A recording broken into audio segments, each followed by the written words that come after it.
मी पंडितराव भोसले ओजेवाडी सोलापूर जिल्ह्याच्या जलसंधारण विभागाचा एक प्रमुख म्हणून काम केला एक माजी अधिकारी आहे. म्हणजे प्रशांत मालकाला मोठे मालक म्हणतो, मोठ्या मालकानंतर त्यांचं कसं आहे, तो माणूस एक विलक्षण माणूस आहे, प्रचंड अभ्यास असलेला माणूस आहे. महाराष्ट्रात फक्त त्यांचं दुर्दैव आहे की त्यांना संधी मिळेल नाही, नाहीतर त्यांची कॅबिनेट मंत्र्यापेक्षा एक मोठी अवकात आहे. परंतु काय होतंय, काय वेळेला पुरुषस्य भाग्यम स्त्रियस्य चरित्रम देऊन जानती कुतो मनुष्या. पुरुषाचं भाग्य स्त्रीचं चारित्र्य हे देवाला असं कळलं नाही, ते माणसाला कसं कळणार, ते कधी येईल काय सांगता येत ना, पण येणार. त्या माणसाचं खरं आहे, तो खरा माणूस आहे, त्याला खोटं चालत नाही.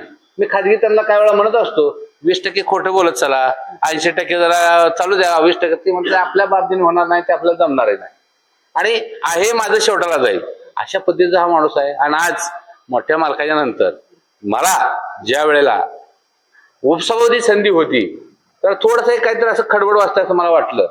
त्यांनी मला बोलवून सांगितलं, भोसले साहेब तुमचं उपसभापती तुमच्या विषयाचं नक्की आहे, तुम्ही गडबड करायची नाही किंवा बोलायचं नाही काय. मी फक्त मन निष्ठाचं एकदा एका कार्यक्रमात थोडस त्यांना हे झालं, म्हणजे खटकलं की भोसले साहेबाला थोडंसं वाटते काय की, म्हणजे असा विलक्षण माझ्या चेहऱ्यावरल्या भावावरून ओळखतो माणूस, असा हा विलक्षण माणूस आहे. फक्त एक संधी मिळाली तर त्याचं सोनं होणार. आणि त्या माणसाच्या हातून पंढरपूर तालुक्याचं आज जे पंढरपूरची डेव्हलपमेंट आहे, शहराची ग्रामीण भागाची, खऱ्या अर्थानं त्यांच्या व्हिजनमुळे आहे.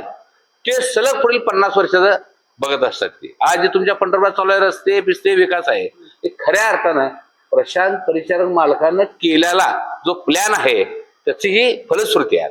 त्यांना 60 वर्ष पूर्ण होत आहेत, त्याबद्दल काय शुभेच्छा द्याल?